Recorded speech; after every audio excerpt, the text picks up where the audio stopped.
My name is Seb Hunter. Today's album is by Yes, the English prog rock group. This is their 10th album. It's called Drama, released in 1980 on Atlantic Records. This was suggested by Steve Gibson. This was their first album without John Anderson. Didn't have Rick Wakeman on it either. Essentially, it's Yes with Buggles. It's the Yes Buggles album. On today's panel, we've got Marcus. Oh, hi, Marcus. Hello, good evening. We've got Steve Gibson. Hello. We've got the other Steve Webster. Hello. And we've got Mr. Owen Oakeshott. Evening. Okay, so we might as well get on with it. Yes, right. We've never really talked about Yes, have we? I mean, among the five of us, I don't recall us ever in the pub or in any sort of circumstance really talking about Yes. So this is going to be interesting. Right. So there's an innate sort of preposterousness to Yes, isn't there? Which I suppose you have to sort of accept or reject. Steve Gibson, did you accept the preposterousness of Yes, or reject it, or both, or what? Please give me initial thought. As is customary, why I chose it, I mentioned it. I'm a big Bruford fan. One of my favourite musicians, so I love all the early Yes. Bit sketchy when he left, the going for the one and all that, in and out really. And I'd always heard of this album, and I could never get my head around the fact that the Buggles had joined Yes, and they brought new wave sensibilities to Yes, and it just sounded a bit scary. / I couldn't be asked. / lots of other things to do. So I thought, what an ideal opportunity to actually listen to it. I just would like to, on the subject of Bill Bruford, I would just like to, if you indulge me for Steve. Yeah. Bill Bruford isn't anywhere near this album. He'd left years. No, this is what I'm explaining why I chose Yes. Okay. Yeah, but what I'm saying is, if you indulge me for 2 seconds about Bill Bruford, is I gave fandom a right kicking last time. An absolute mullering, being the crazy fandom. And I saw Bill Bruford once, saw him many times, but in his Earthworks in the jazz thing. And the second half of the show, Tiny Arts Centre, second half of the show, he comes out and does the "I'm going to be around at the end" sort of thing, if you want anything signed, blah, blah, blah. And then he said, "Oh, and apologies to the lady who was expecting jazz versions of Yes songs and King Crimson songs tonight." And there was a lot of sort of smug Arts Centre jazz crowd laughter. And someone shouted out, "Well, you started it, mate." So I feel that it adjusts the balance a bit for the fandom, the kicking I gave fandom last time. But I'm not going to say, it was with a massively heavy heart, as usual, that I put the needle to the groove for this group. And but I'm not going to say any more. I'm really intrigued to hear how you lot got on your first round. I'll talk about the music and what I thought of it in the next round. So take it away. I love it. I asked your initial thoughts. You talk about a completely different drummer and then refuse to give your initial thoughts. Yeah, well, I don't know. I did. I gave my initial thoughts about the album, but I didn't. I sort of. Thoughts were, we heard you about to put the needle down, and then it was like, well, I'll wait to hear what you'll think. Yeah, because I'm really intrigued to hear what everyone else has done. What I've got to say might be quite obvious, but that's an amuse bouche from Steve Gibson there. Very good. Hey, Marcus, it's your turn to be second. Yeah, well, this last week was an entry point for me to Bob Dylan. This week is an entry point for me to Yes. I've never listened to a Yes album all the way through. And in fact, I probably only know 1.5 songs. So "Owner of a Lonely Heart," because it was in the charts, and the opening 30 seconds to "Roundabout," because everyone says, listen to the bass. So this was quite interesting for me, but I did come to it with a deep-seated prejudice, a long time loathing of prog rock, based on very little musical listening, but just proper prejudice. It was stuff that other kids liked. It was meant to be pretentious. The punks hated it. Whenever it was shown on those documentaries, it was always cutting to Rick Wakeman with a big cloak and banks of synth. So it sort of had just something that I was meant to dislike, So anyway, I tried to open my eyes for. The other reason was it was always something that I felt that it was kind of like nerdy 1980s geography students would listen to. And then I realized that I was a nerdy 1980s geography student, so maybe it was destined for me. I've listened to it twice now, which is twice the number of times I've listened to any of the other albums on this podcast. First time was 2 weeks ago. It did nothing. I quite enjoyed it tonight, and I'll probably just leave it at that. It was yeah, just a little bit of pleasure coming through. We'll dive deeper into the rest of the stuff, but I'll give that as my opening gambit. A slight warm surprise overall. Okay, thank you, Marcus. No one seems to want to talk about this. Everyone's kind of holding their cards close to their chest. It's quite interesting. Usually we have plenty to say later. Don't worry. I'm liking the structure. Everyone's structurally, it's good. I like it. How very professional of us all. Right, Steve Webster. I can't, knowing you and your taste in music and what you like. To me, yes, I can't.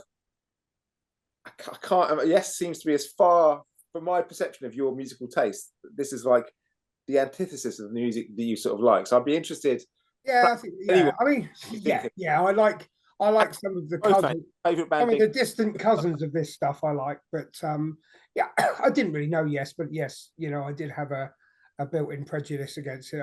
I mean, that's me in prog generally, to be honest. I find prog kind of takes bits of the genres that I do like and then just kind of wanks all over them with showboating and unnecessary time signatures, and that has always put me off massively. And they have to make a suite of things instead of having individual songs, and all of those things that Marcus touched on as well.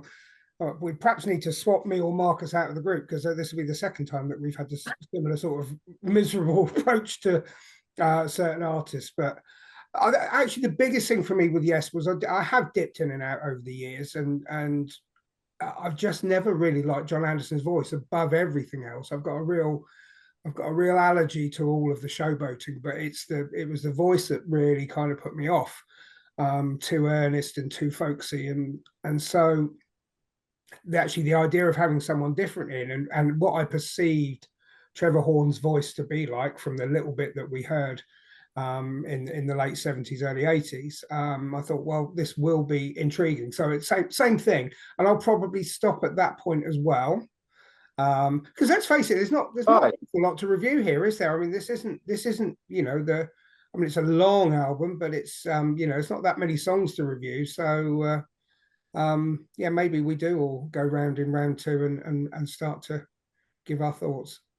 Thank you, Steve. If there's one person I know will give us more than all of this, it's our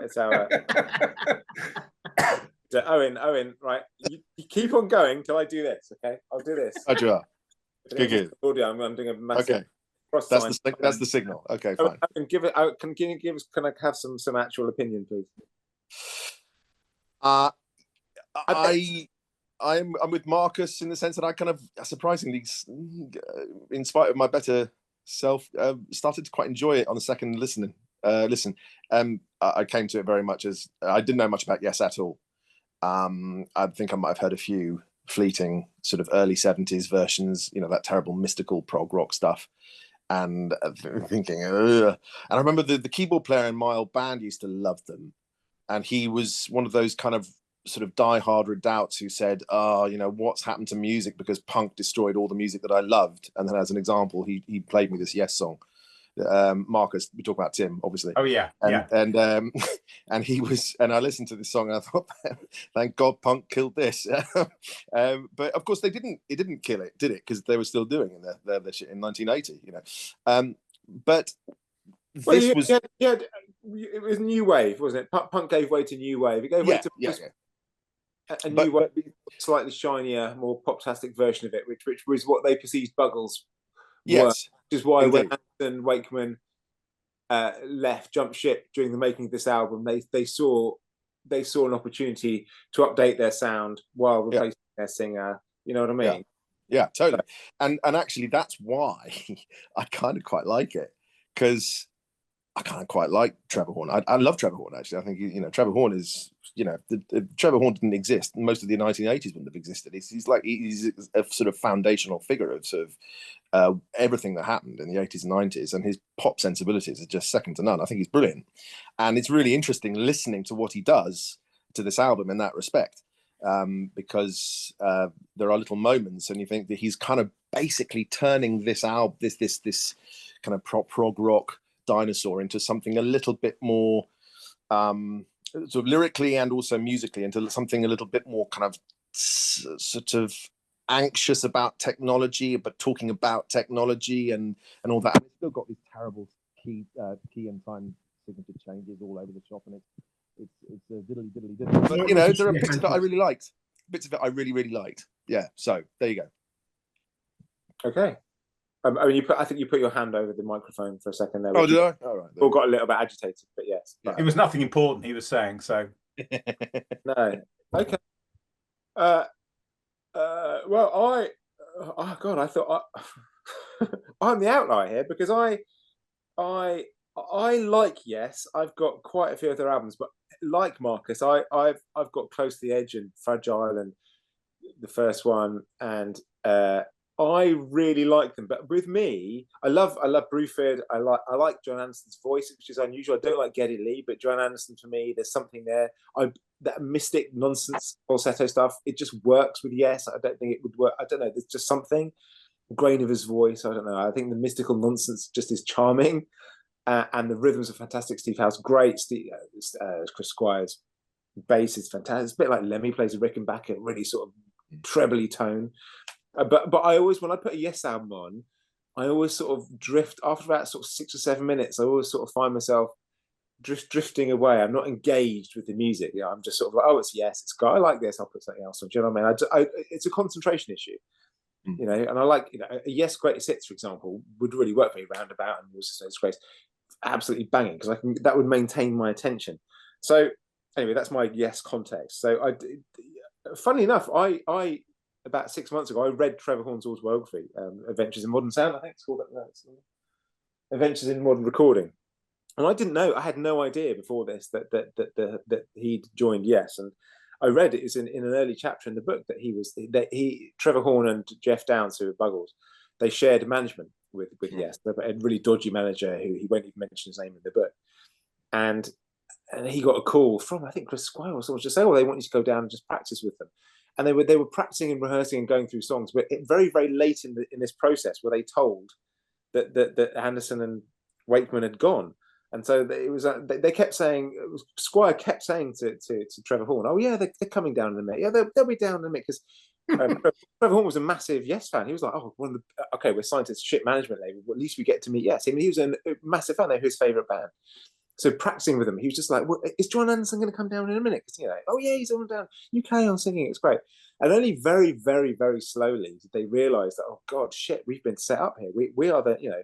And Trevor Horn, they played club gigs and stuff, you know. And it turned out that the reason that not only were they recording the new album, I think, as well as the production thing, the modern, you know, Trevor, they were very into the Buggles production, Trevor Horn's studio, all that sort of stuff. But also they booked a 22-day massive American tour with this incredibly innovative revolving stage, like hugely expensive production, and it was too late to back out of it, you know. And so the falling out of all the members had happened in mid-recording when they booked all this time, so they couldn't back out of it. It was like, right, so I think Chris Squire, it was like a deep breath, right, let's get these guys in, let's record now. So it was almost done, you know, you guys are going to be singing on the new Yes album, and you're going to be, you know, Trevor Horn finding out, you know, in the book, it's very funny. I mean, it's very kind of, it's just, imagine that you're just singing with some people you like, you know, and suddenly you are not only the new John Anderson, but you're going to go out and have to sing the songs. And this is pre-internet, so of course these gigs, there's no internet. So in America, these people go to the show, and that's they get booed or something. That's not, yeah, they would boo between the songs.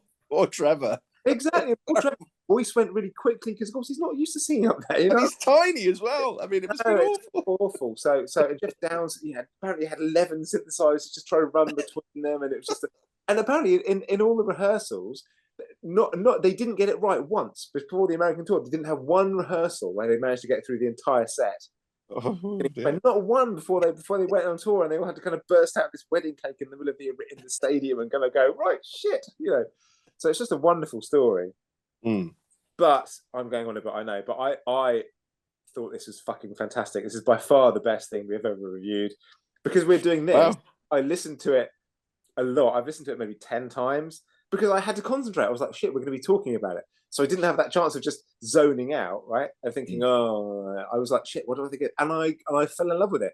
The silly, preposterous is to me is the perfect word for them. And you have to kind of, it depends on your mood, how you're listening to it. But, you know, They're just wonderful. The way it sounds, and they're not ashamed of a major key. The silly time signatures, and I just thought it was just utterly wonderful and charming and lovely and beautiful. And some of it, I didn't really like the camera song in the lens. Oh, I love that one. That's my favourite song. I thought that was the most single. That was the single. I think the Buggles recorded it as well, didn't they? Yeah. Yeah. I think they called it. It was called "I'm a Camera" or something. But anyway, I, despite myself, I absolutely love it, and I'm gonna have this album now forever. So yeah. Gosh.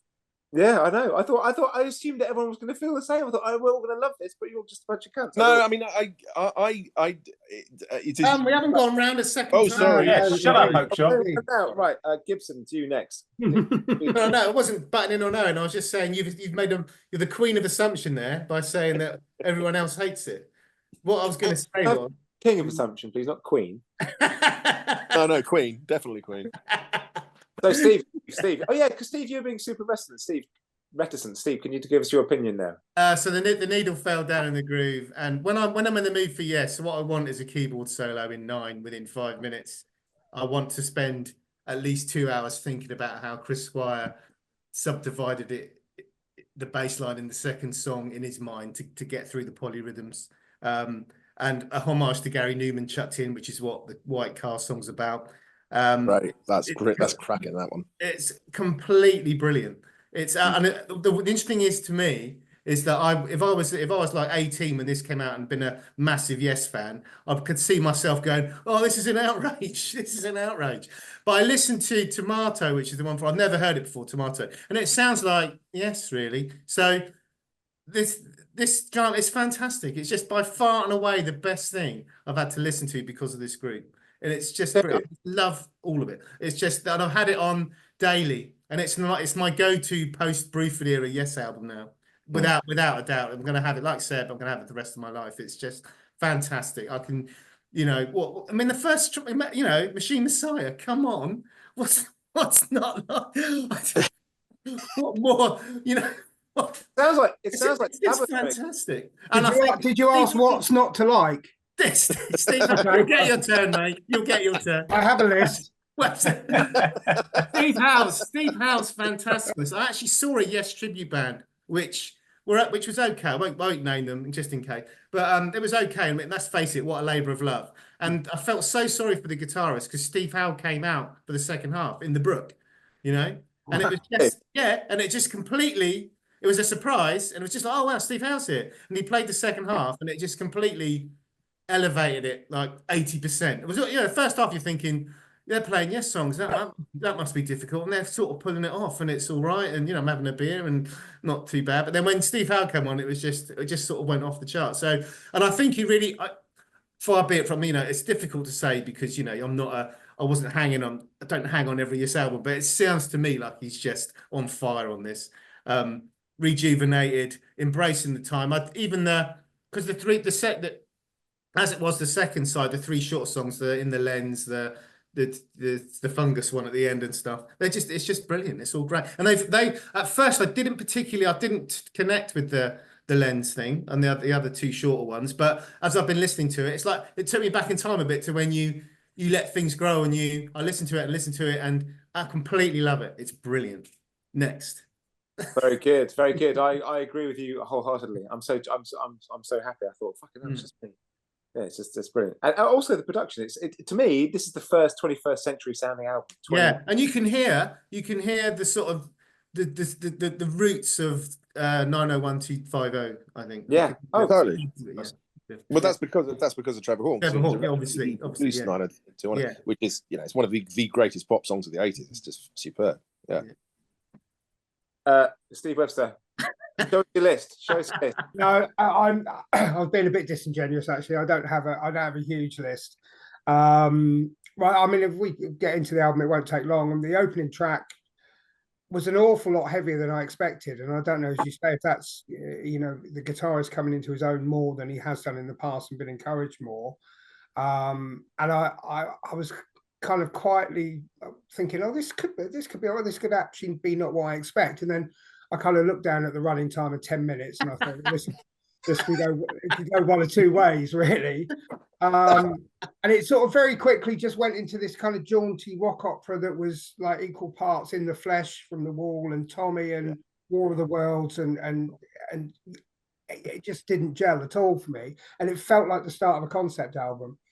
So it put me in a bad mood, I have to say. I thought after those first initial minute of listening to the song, I thought I think I'm gonna like this, and then it just kind of deteriorated really quickly in that song.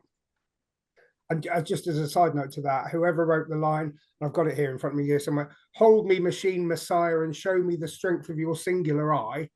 That sounds distinctly phallic to me, and rather sort of a bit of a nudge, carry on type moment there. But Steve, can I just interrupt very briefly? Yeah. In Trevor Horn's autobiography, he talks about, because he was given the job of writing the lyrics as well, and he talks about, he was like, well, how do I write lyrics for Yes? And he said what he did was he just got really stoned and wrote down the first thing that came into his head. That makes a lot of sense. Absolutely. Well, that's fair enough. That's fair enough. So after that, I thought, yeah, the is it White Car? I thought it was a bit meh, but at least it was short. But it felt like a bit of a mismatch for me. The whole of side one felt like it was a bit of contractual kind of obligation, right? We've got songs, we'll put them down. But for me, side two, I thought was fantastic. I thought it was it felt like a different kind of songwriting force. I thought it was 3 significantly better tracks, much more cohesive. Into the Lens, I'll touch on Into the Lens at the end, because I kind of took that a little bit further. I thought Run Through the Light was, Horn's voice was really strong on that, and he played the bass on that one as well, I saw, and actually brought a different sound and a different kind of urgency to that. I thought that felt really fresh. And the last one, Tempest Fuji, I thought was a real kind of contemporary sound of the time. Horn's doing like a kind of quite a passable Sting impression. It all comes off a bit like the Police covering a Rush song. Yeah, that's a bit, yeah. And I thought that pleased me. That was, that wasn't what I was looking for, and it actually thought I would listen to this again. And those 3 songs I would definitely listen to again. But what if none of you have, seek it. It's not on Spotify, but it is on YouTube. The Buggles original. I'm not sure if it was recorded. It was written before, but I'm not sure if they recorded it after I Am a Camera. And to me, that then just kind of takes the legs away from everything I've just said about it. Because if you go and listen to the original, it's got real feeling, it's a really adventurous kind of melancholy song. It's not a pop song. It's not totally. But it's beautiful. It's kind of achingly beautiful and so well written. Yeah. Without any of the kind of bells and whistles. And the Yes version for me just kind of dumps all the emotion for some, noodling, some Oxbridge intelligence, some stop-start, clever stuff, which just tears all of the emotion out of it. And Steve, I don't think people go to Yes for emotion, do they? I mean, that's quite no, and perhaps that's why I'll never like it. Yeah, I don't know. I feel that those 3 things those 3 songs on the second side stirred me, but then, as I say, when I listen to I Am a Camera, it puts emotion above technical capability. Indeed. And for me, that slightly sours it. And if I hadn't, I would say these were 3 great songs. I would say it was half a pretty damn good album. Marcus, can you give us your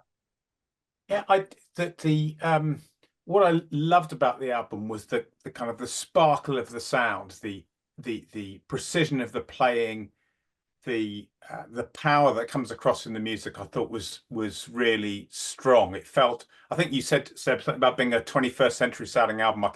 I can feel that coming out of the speakers. But the problem was, where's the melodies? Where are the hooks? Where are the decent lyrics? Where's the groove in the beat? The kind of stuff that draws me into music is singularly lacking. The cut and paste of styles and mismatch. I mean, Steve, your description of the opening track, you could have been reading my notes here. Initially I thought, oh, it's quite an exciting sort of metallic kind of intro to it, and then it falls away into this, awful nonsense. Everything that I'd imagined about prog rock from my deep-seated prejudice was proved right within a matter of minutes, and had me like despairing that I've got to spend the rest of the time listening to this album. Thank God it's only 36 minutes long. I've seen the extended version on Spotify and thought it's another one of our Questionable Album Club 2-hour marathons, but 6 tracks, 36 minutes. That was its saving grace. So yeah, I will never listen to this album again. It reinforces all my prejudices around Yes. I feel vindicated. I think I'm going to have more prejudice in my life as a consequence. I've obviously got very good intuitive judgment about artistic works. And I also guessed exactly, I was going to say this at the beginning, but I knew exactly how Seb would respond to this. And I just should have got it out there or written down in an envelope to rip open and show you that you would love this to bits. So that's Marcus, before you finish, and I'm enjoying this, Steve wants to respond. Yeah. I rarely butt in, but I have to now. Where's the groove?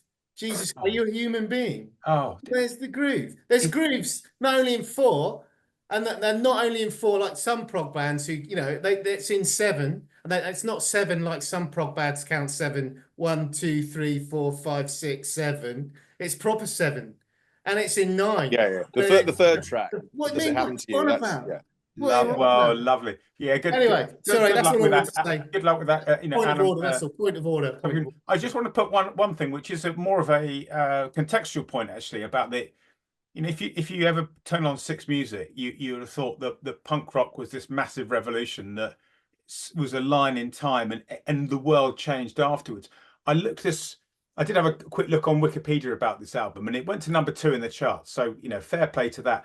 So I looked up the charts in 1980 at the week this was out, and you've got Roxy Music at number 1, who are from what, 1969 or something. You've got AC/DC, Gillan, Deep Purple, The Stones, Elvis Presley, Black Sabbath, various others. So you've got basically the music that punk said it was killing is alive and well in 1980. It's doing as well as it ever had, and that was sort of.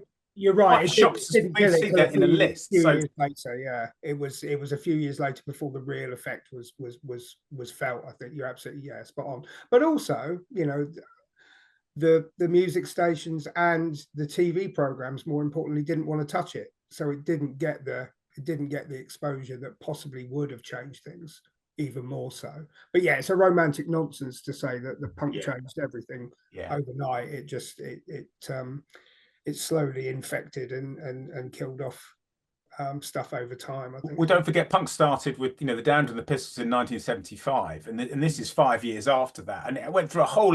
Punk was almost dead by this point. It had, as we said earlier, it had merged into new wave. It had a resurgence in the States, and there was the sort of, what do they call it, UK 82 scene and all that sort of thing. But actually, the impact here, you've got the bands that they despised are absolutely thriving in album sales. In the singles charts is a different matter. I mean, that is, as the nature of singles tends to be, it's showcasing the latest talent and so forth. But just goes to show that was the nature of the revolution, if you want to call it that, because basically the singles are bought by kids, and albums are bought by, you know, their older brothers and sisters who are at university, and that was fundamentally the difference. But I guess so. But there we go. So I'll pass the baton on, I think, to Owen for this. It's your turn for the second round of comments, isn't it? I think. It is. I mean, like I said, it does totally grab me, but not least because I've got this, like I said, just an enormous soft spot for Trevor Horn. Have I ever told you my Trevor Horn story? I've got to tell you my Trevor Horn many, story. many times, Owen. So I went to meet him at West. What was it? The one in West London. His studios in West London when he was recording. He was producing Shalon and Loretta's single, and I sort of went along to pick her up, and he was there. And I was told beforehand that if you catch him at the right time, then you can have a really good conversation with him. And apparently what happens is that the way that the Trevor Horn sort of regime goes in the studio is that he basically sort of gets everybody involved, and he sits a bit like a judge, and he sort of says, you know, I'll say yes to that and this, but most of the time he's completely silent, and then he'll just do a bit of fiddling around, and then about 5 o'clock he'll build this absolutely gigantic joint, and then after everything has been done, and then he'll smoked this joint, and while he's listening to the playback, he's listening to the mix, and apparently he sort of becomes this kind of koala bear, getting completely high and just loving what he's doing, and he just gigantic smile just creeps across his face, sat behind this great big recording desk, and apparently that's the time to catch him. And I caught him at that particular moment, and I had a fantastic little chat with him for about 20 minutes, and he's a really fascinating bloke. He was just a very engaging, interesting bloke, talking a lot about sort of, and he doesn't like musicians, and that was the fascinating thing. He just said, because he said, "What are you doing? What are you doing?" And I was about to get the RSC, but I was also writing for the girls and stuff. And so, well, I don't know, I'd like to do a bit of music, but I'm acting. Said, don't go into music, mate. Don't go into music. So, oh, right, well, just stick with the acting. Some of my best friends are actors: Oliver Reed, John Hurt. The musicians I know, they're all a bunch of cunts. So he said, don't do it. Just go into acting. Stick with your acting, mate. So I did, and I've got Trevor Horn to thank for my career. But he was a really sweet little guy. And also, I just think I didn't really understand quite how. When I saw him, when I met him, I sort of knew that he'd sort of worked with Frankie Goes to Hollywood, but I didn't really quite understand how much of a foundational figure he was. And if I had been properly aware of it, I probably would have been a bit overawed. But he is extraordinary. Like I said, the amount of people that he basically turned their careers around and worked with, and it's just like you just read a list, and he effectively created the 1980s and then on into the 1990s. And, somebody on Spotify has created a playlist called Adventures in Recording, and it's a playlist of all the work that he's been involved in. It's a who's who. It's extraordinary, isn't it? And not only is it a who's who, it's you look through it and go, shit, yeah, all of that is absolute top notch, memorable forever stuff. Yeah, completely. But so what I love about him also specifically as a recording artist is you just start to get a little sort of idea of that in this album, and his actual voice, which he just sounds like this kind of anxious techno geek choir boy, and his whole delivery is just, and apparently my understanding they wanted him to do it because that was the closest approximation to John Anderson that they can get, and you can see that. But actually what I like about it is that he's got very much his own tone of voice, both in terms of his lyrics and also just what he actually sounds like. And yeah, as an album, it's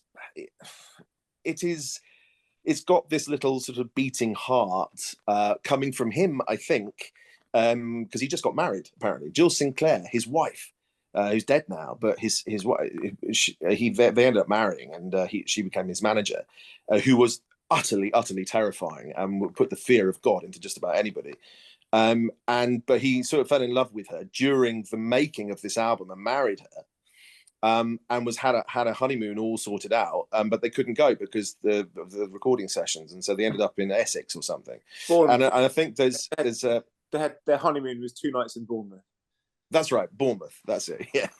And I think, I mean, as a kind of an impressionistic, you get an impressionistic sense lyrically from him that is a little bit of sublimated through it, is something to do with that and his missus, and also technology. And that's the thing that Trevor Horn seems to embody, is the emergent technology of the late 70s, early 80s, cameras, synthesizers, sampling, all the rest of it. I think what's interesting about, I think you're absolutely right, Owen, but I think what's interesting about it is also this kind of fresh, modernistic. I think this is the kind of the last stand for modernism in pop music. Everything after this was kind of postmodern. Everything after this was kind of retro futurism or whatever. This was the last. This was Trevor Horn was as shiny and modern and new as pop music got. And after that, like, well, what can we do with this? Do you know what I mean? And it just got kitschy, and it just got silly and gated drums, that kind of stuff. What's wonderful about his productions, this Frankie Goes to Hollywood, is they haven't dated. They sound really cool. You know what I mean? And that's why lucked in. I think when you listen to Lonely Heart, apart from some of those sort of the synth stabs are dated a little bit, but it just sounds.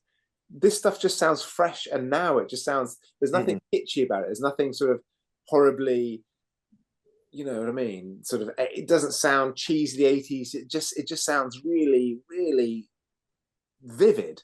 Yeah. fresh and alive. That's a great word. Great word. Vivid is a very good word. Which is a real achievement, really. You know, when you're looking at what are we now, fucking nearly 50 years later, to have a record as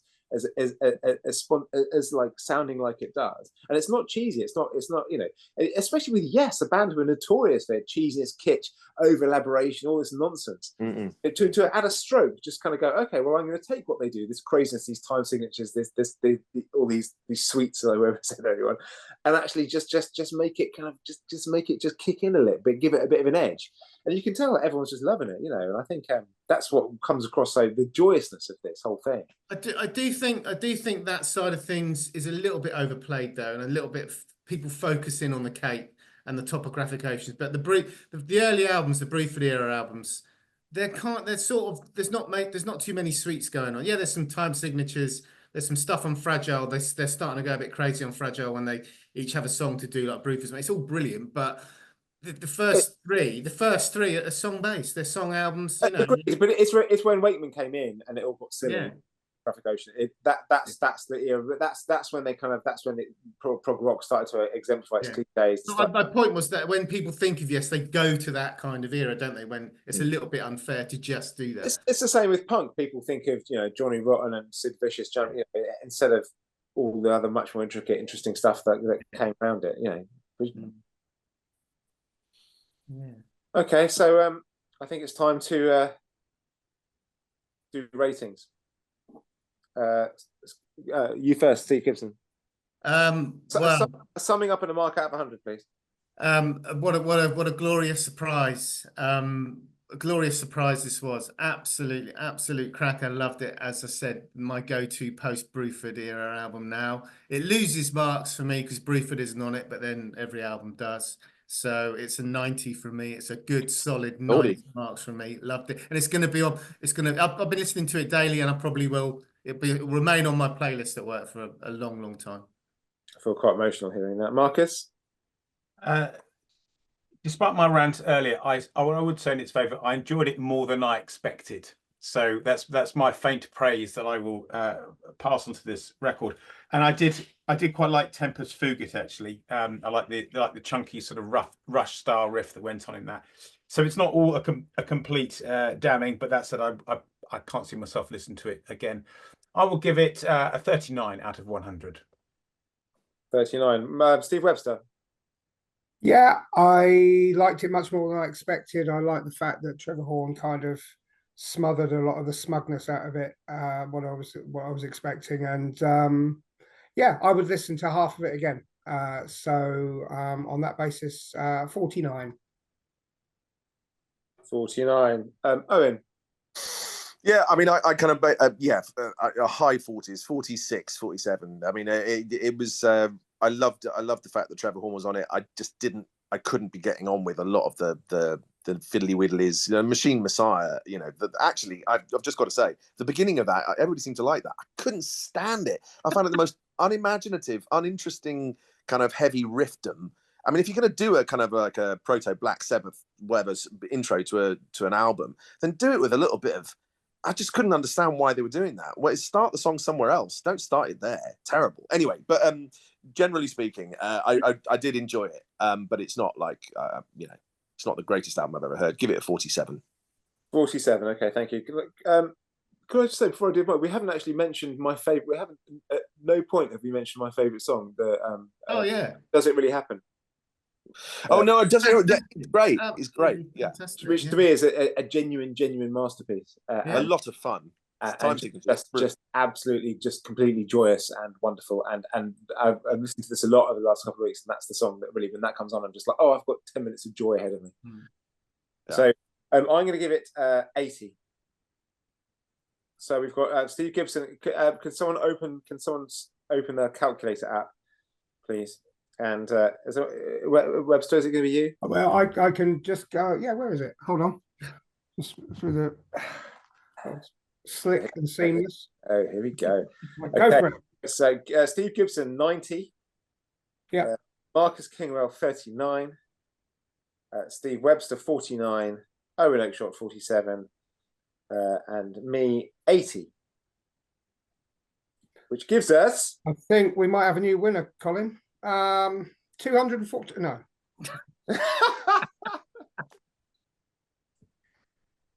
That really can't be right. Right. This will all come out in the edit, darling. 305. Right. So 90 plus 80 plus 47 plus 49 plus what was the other one? Questionable maths club. 39. Divided by 5. Yeah. I could have done this myself. Anyway, 61. 61. It's Yeah. cold 61. 61. That comes Precisely. that's still number 2 behind humble pie. That comes in at number 2. So yeah.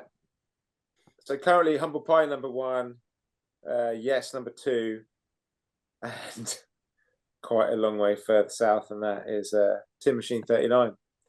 So not bad, not bad.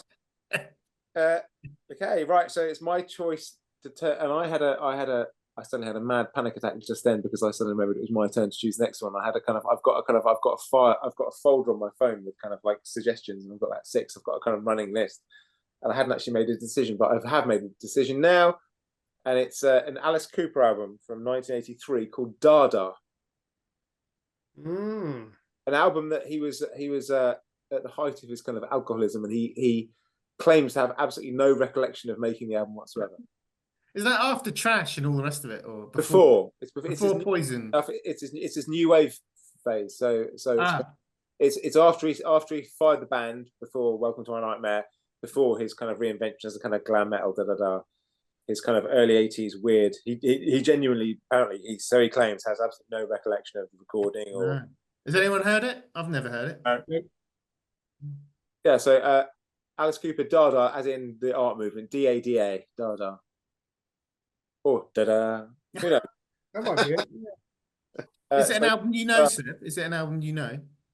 No, I've never. No, I know of it. Oh. I know of it. I've never heard it. No. Yeah. Interesting. Yeah. Or Dad. I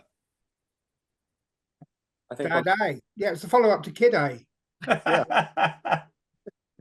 Does anybody have any more Dada jokes before we stop? No. I think we've hit a low with a Radiohead joke, haven't we? Thanks. That's it then. Thanks everybody. Yeah, that was fun. And I suppose thank you, Marcus. Pleasure. Good to see you. Thank you, Steve Gibson. Thank you very much. Good fun. Nice to see everybody. Thank you, Steve Webster. Thank you very much. See you soon. And our next shot. No drama.